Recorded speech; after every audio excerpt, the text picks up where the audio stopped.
Puji nama Tuhan, Shalom saudara yang terkasihi di dalam nama Tuhan Yesus Kristus. Kita berjumpa pada hari ini sebelum kita akan mendengarkan kebenaran firman Tuhan. Mari sama-sama kita mau menyembah Tuhan pada hari ini. Terima kasih Tuhan.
Tiada pernah berubah kasih-Mu, karya terbesar dalam hidupku, pengorbanan-Mu yang selamatkanku. Engkaulah harta yang tak ternilai, yang ku miliki dan ku hargai. Yesus, Engkau ku kagumi.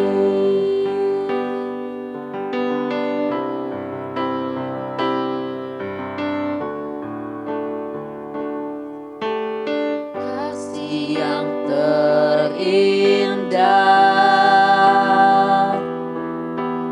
hati yang mulia, hanya ku temukan di dalam-Mu, Yesusku. Pujian dari hatiku selalu di setiap waktuku, tiada pernah berubah kasih-Mu,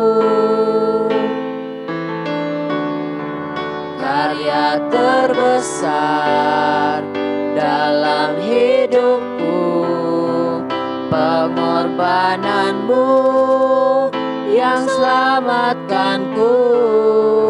Engkaulah harta yang tak ternilai, yang ku miliki dan ku hargai. Yesus, Engkau ku kagumi.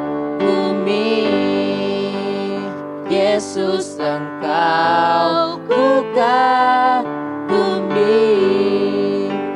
Yesus, Engkau ku kagumi.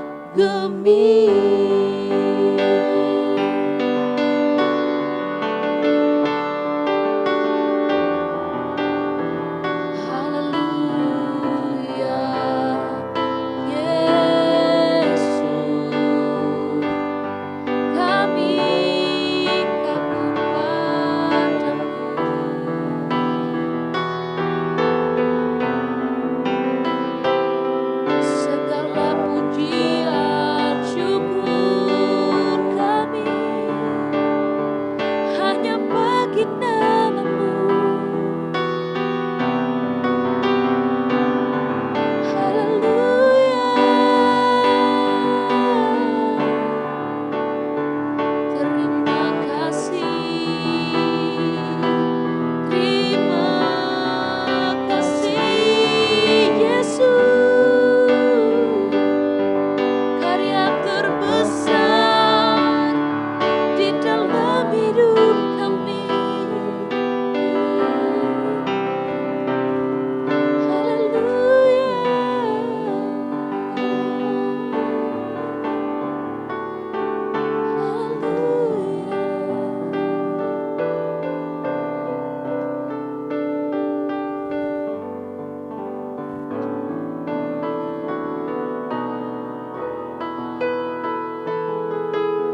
izinkan sesuatu terjadi.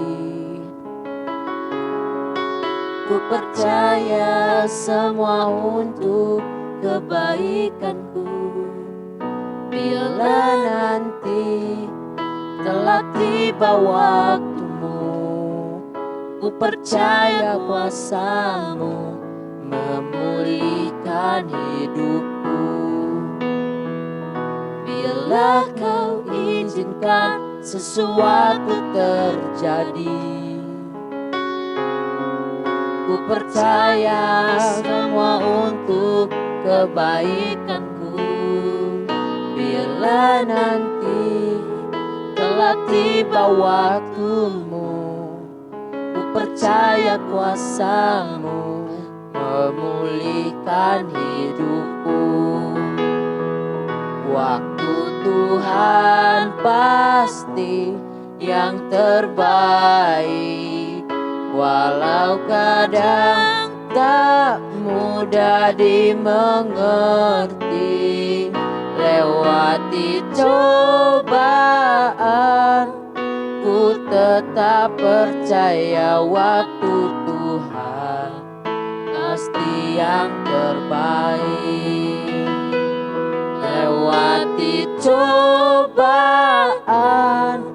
ku tetap percaya waktu Tuhan pasti yang terbaik. Lewati cobaan, ku tetap percaya waktu Tuhan pasti yang terbaik.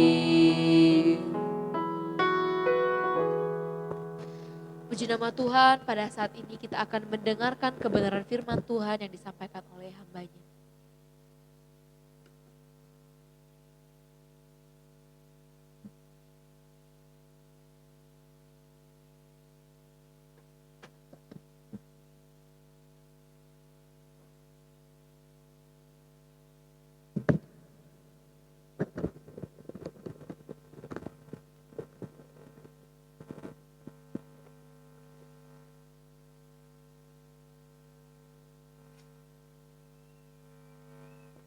Tuhan, tundukkan kepala saudara, kita akan berdoa. Terima kasih buat hari ini, kami bersyukur, kami berterima kasih Tuhan buat anugerah, buat kebaikan Tuhan atas hidup kami. Saatnya kami akan belajar bersama-sama dari kebenaran firman-Mu. Kami akan belajar bersama-sama Tuhan lewat Roh Kudus. Oleh sebab itu kami perlu Engkau Roh Kudus mengurapi setiap hidup kami, khususnya hamba-Mu yang akan menyampaikan firman-Mu. Biarlah pengurapan-Mu memenuhi hamba-Mu, sampaikan pesan-pesan ilahi, urapi setiap perkataan-perkataan hamba-Mu, berikan hikmat, pengertian, bahkan pewahyuan, sehingga apa yang hamba-Mu sampaikan benar-benar menjadi satu kekuatan bagi kami, bahkan yang mendengarkan, bahkan hamba-Mu yang menyampaikan firman-Mu, kami semua dikuatkan, diberkati dengan kebenaran firman Tuhan. Terima kasih Bapa Surgawi, segala kuasa kegelapan, roh-roh apapun Tuhan yang mengacaukan, yang menghalangi pemberitaan firman-Mu, baik lewat hamba-Mu, bahkan lewat pendengar yang ada Tuhan, kami patah hancurkan demi nama Tuhan Yesus Kristus. Terima kasih Bapa Surgawi, kami serahkan seluruh pemberitaan firman ini ke dalam tangan Tuhan, di dalam nama Tuhan Yesus sebagai Tuhan dan Juru Selamat kami yang hidup. Haleluya. Amin. Puji Tuhan. Salam sejahtera di dalam kasih Tuhan Yesus Kristus. Saat ini kita bersyukur, kita berterima kasih kepada Tuhan buat anugerah Tuhan. Oleh karena anugerah dan kebaikan Tuhan, Tuhan boleh izinkan kita masuk di bulan Oktober. Dan kita bersyukur sampai hari ini kita boleh melewati pandemi yang ada. Kalau engkau boleh sehat dan engkau boleh menonton acara ini, percayalah bahwa semua karena anugerah dan kebaikan Tuhan. Saatnya kita akan belajar bersama-sama dari kebenaran firman Tuhan, apa yang dikatakan Rasul Paulus kepada anak didiknya, anak rohaninya, yaitu Timotius. Lewat 1 Timotius pasal yang kedua, ini adalah satu nasihat Rasul Paulus kepada anak rohaninya atau anak didiknya, yaitu Timotius, untuk dia boleh sampaikan kepada jemaat yang dia gembalakan atau orang-orang yang dia jumpai, atau mungkin kalau zaman sekarang adalah komsel, sektor dan sebagainya, kul dan sebagainya. Dan ini yang Rasul Paulus sampaikan. Kita lihat dalam 1 Timotius pasal yang kedua ayat yang ke-8, dia berkata begini. 1 Timotius 2 ayat yang ke-8, oleh karena itu aku ingin supaya di mana-mana orang laki-laki berdoa dengan menadahkan tangan yang suci tanpa marah dan tanpa perselisihan. Satu kerinduan, satu keinginan Rasul Paulus, dia berkata bahwa oleh karena itu aku ingin. Paulus katakan bahwa saya merindukan, saya ingin supaya di mana-mana orang laki-laki berdoa dengan menadahkan tangan yang suci tanpa marah, tanpa perselisihan. Kita harus sadar bahwa sebagai laki-laki kelak kita akan masuk dalam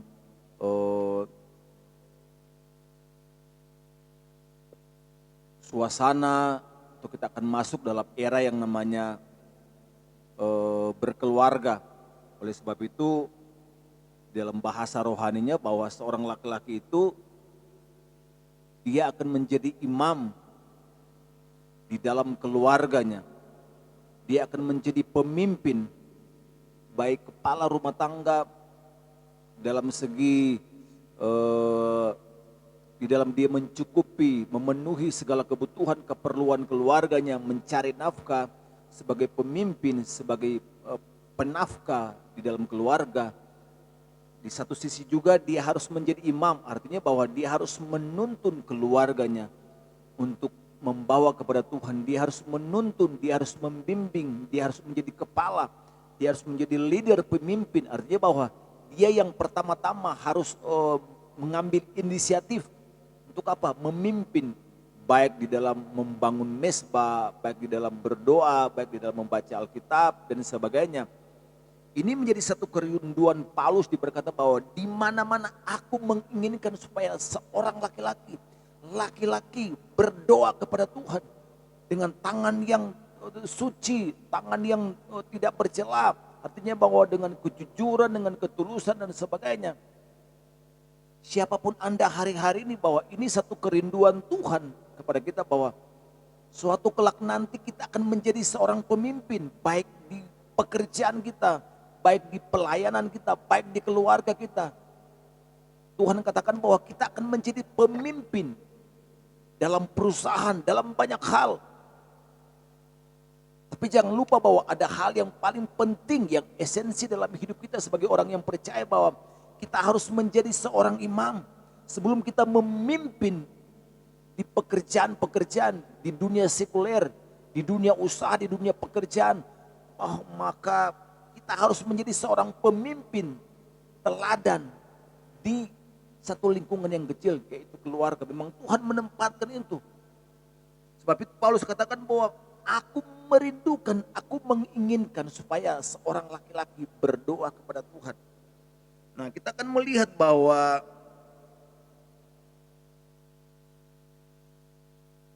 ketika pria berdoa, ini tema saya, bahwa ketika laki-laki berdoa kepada Tuhan, ketika kepala rumah tangga, ketika imam di dalam keluarga, dia berdoa kepada Tuhan, kita melihat bahwa efeknya atau akibatnya, powernya dari seorang pria ketika dia berdoa dengan tangan, menadahkan tangan kepada Tuhan. Ketika dia berdoa, seorang pria berdoa dengan tangannya yang tidak bercela. Dan dalam terjemahan lain dia berkata bahwa seorang laki-laki berdoa dengan apa? Dengan tangan yang jujur, katanya. Di dalam bahasa Indonesia masa kini dia berkata begini. Saya mau supaya dimanapun juga kaum pria berdoa dengan hati yang suci, tanpa kemarahan, tanpa perselisihan. Dan di dalam firman Allah yang kudus, dia berkata bahwa jadi aku ingin supaya di mana-mana orang laki-laki berdoa kepada Allah dengan menaikkan tangan yang suci, bebas dari dosa, kemarahan, dan kejengkelan.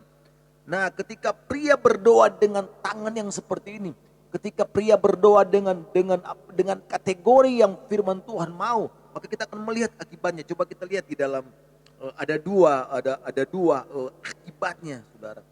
Dalam Ayub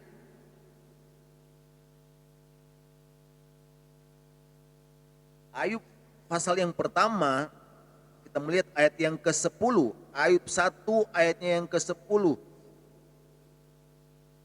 Dia berkata begini. Nah, saya ganti dulu terjemahannya. Ayub 1 yang ayat yang ke-10, dia berkata begini di dalam 10 bagian B, apa yang dikerjakannya telah kau berkati dan apa yang dimilikinya makin bertambah di negeri ini. Kita melihat bahwa ketika laki-laki berdoa, ketika seorang pria berdoa, ketika seorang imam berdoa, ketika seorang pemimpin yaitu laki-laki dia berdoa kepada Tuhan, maka firman Tuhan berkata bahwa Tuhan memberkati apa yang dimiliki, Tuhan memberkati apa yang dikerjakan, Tuhan memberkati apa yang dia perbuat, setiap langkahnya, setiap tangan-tangan yang dikerjakan. Alkitab berkata bahwa Tuhan memberkati setiap apa yang dia miliki, Tuhan tambah-tambahkan. Ini yang Paulus katakan bahwa Paulus mau supaya laki-laki berdoa dengan tangannya yang suci, tanpa marah, tanpa jengkel dan sebagainya. Artinya bahwa tidak ada beban ketika dia berdoa kepada Tuhan. Dia menghadap Tuhan dengan hati yang bersih. Di dalam Matius pasal yang ke-5 kalau tidak salah, Yesus pernah berkata bahwa kalau kamu akan mempersembahkan korban kepada Tuhan, mempersembahkan persembahan kepada Tuhan, lalu engkau teringat bahwa ada orang-orang yang pernah engkau sakiti, ada orang yang pernah marah dan sebagainya, maka engkau harus kembali tinggalkan korban itu, engkau harus kembali dan meminta maaf. Berdamai dulu dengan orang itu, baru engkau bisa mempersembahkan. Ini satu kekuatan yang Tuhan kasih tahu bahwa ketika pria berdoa dengan kondisi yang seperti ini, maka firman Tuhan berkata yang pertama bahwa ayat yang ke-10b, maka Tuhan memberkati apa yang dikerjakan oleh keluarga ini. Diberkati oleh Tuhan apa yang dikerjakan oleh keluarga ini nih, oleh perusahaan ini, karena ada laki-laki yang berdoa, maka Tuhan berkata bahwa dia akan berkati apa yang kita miliki.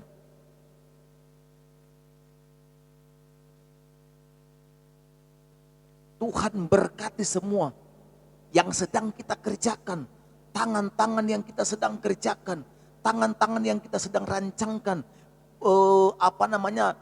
rencana-rencana yang kita sedang rencanakan, bahkan tangan dan kaki yang sedang kita berjalan untuk mengerjakan sesuatu. Maka firman Tuhan berkata bahwa dia akan berkati semuanya, bahkan semua yang dimiliki.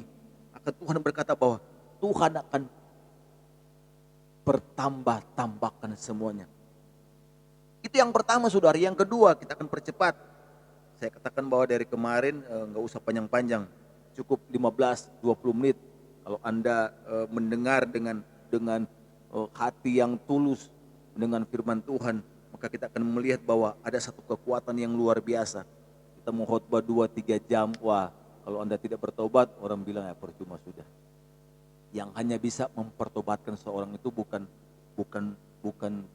pengkhotbah. Tidak, yang hanya bisa mempertobatkan orang itu adalah Roh Kudus. Lewat apa? Lewat firman yang engkau dengar. Yang kedua adalah ketika pria berdoa, ketika laki-laki berdoa. Paulus katakan tadi bahwa aku ingin supaya pria itu berdoa kepada Tuhan dengan tangan yang benar kepada Tuhan, dengan hati yang benar.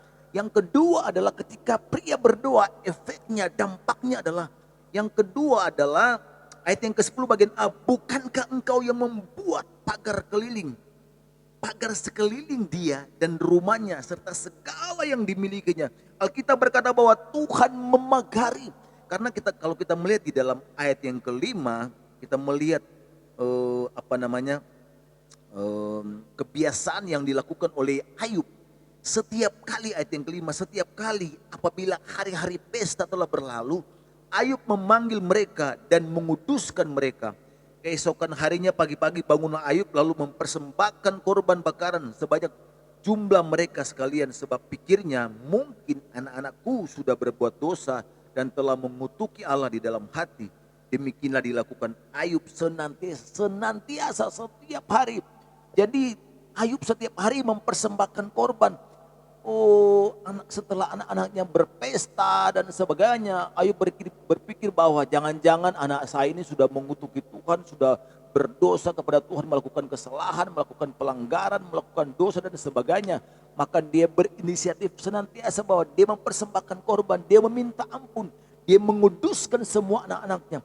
Oleh sebab itu efeknya ayat yang ke-10 Tuhan berkata bahwa Tuhan memagari keluarga ini. Tuhan membentengi keluarga ini dengan api kemuliaannya, dengan pagar perlindungan Tuhan. Sefanya, kalau saya lupa Sefanya, atau dia berkata bahwa Tuhan akan memagari dengan pagar api kemuliaan Tuhan.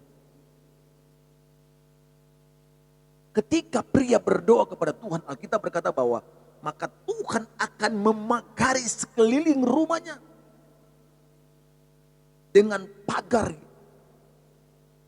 Bukan pagar tembok, saudara, bukan kayak orang-orang yang sekarang dia memagari sekeliling rumahnya itu dengan pagar yang ada yang kalau Anda lihat ada yang 5 meter tingginya, banyak, terus diperlengkapi dengan pagar berduri, CCTV, ada yang memperlengkapi pagarnya tembok itu dengan strum. Untuk apa? Supaya mereka aman. Tetapi kita melihat di sini bahwa tidak. Sebagai orang yang percaya kita tidak perlu terlalu berlebihan untuk melindungi diri. Karena kita sendiri tidak bisa melindungi diri kita sendiri. Kita sendiri tidak bisa melindungi diri kita sendiri. Apalagi kita melindungi keluarga kita, pekerjaan kita, semua yang kita kerjakan tidak bisa. Oleh sebab itu yang mampu dan sanggup melindungi diri kita sendiri dan keluarga kita, itu adalah Tuhan. Lewat apa? Lewat doa kepada Tuhan. Lewat seorang laki-laki, seorang imam, seorang pemimpin, ketika dia berdoa dan menadahkan tangannya kepada Tuhan.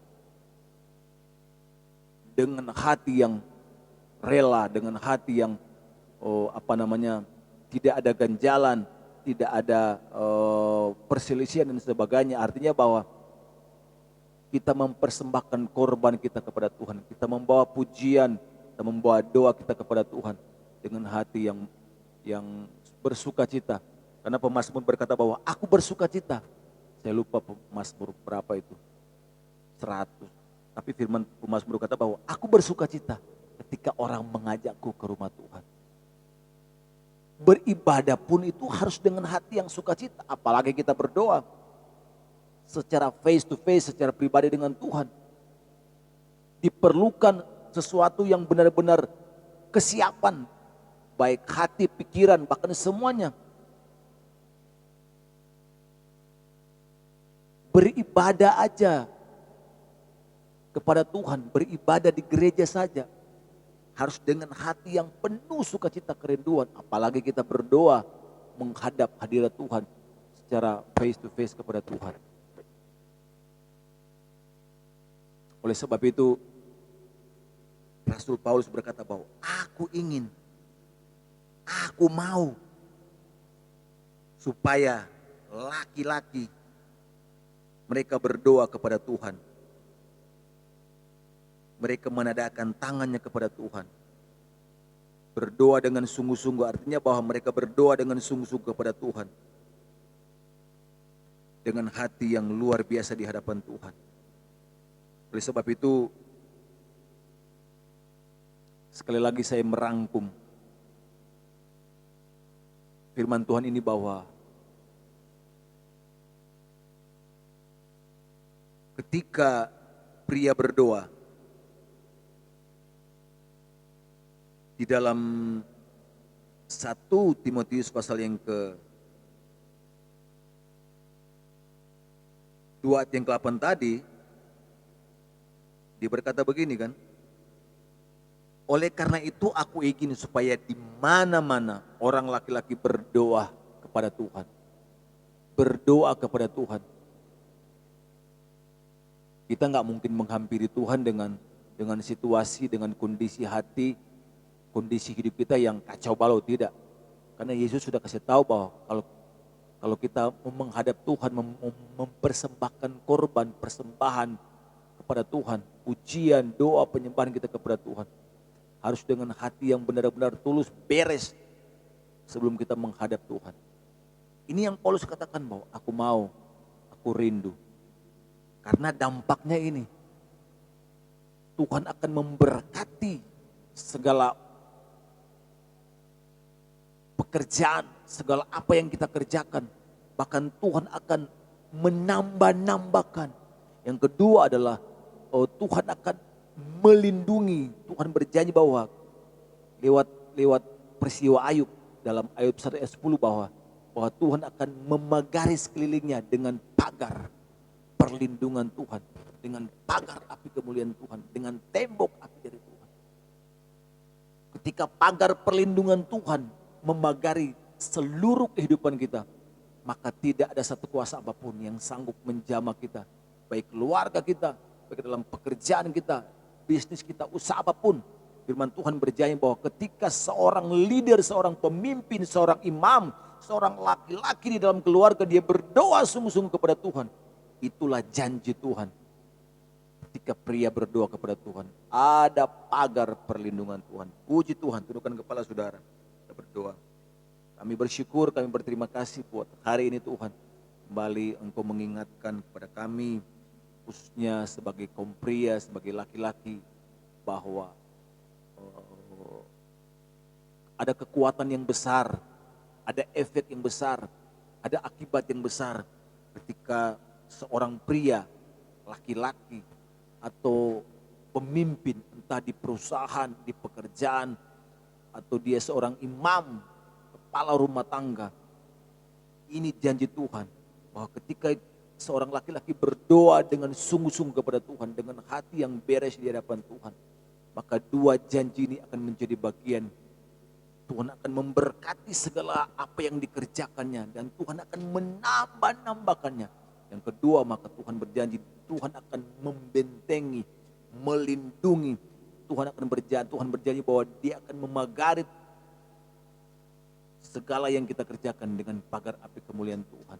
Menjadikan Tuhan sebagai kota benteng perlindungan, kubu pertahanan. Tidak ada satu kuasa apapun yang sanggup menjamah, karena Tuhanlah yang menjadi perlindungan yang abadi. Terima kasih, teraikan setiap firman-Mu dalam hidup kami, supaya kami tidak berdosa terhadap Engkau. Demi nama Yesus, kami berdoa mengucap syukur. Berkati acara ini, siaran ini Tuhan.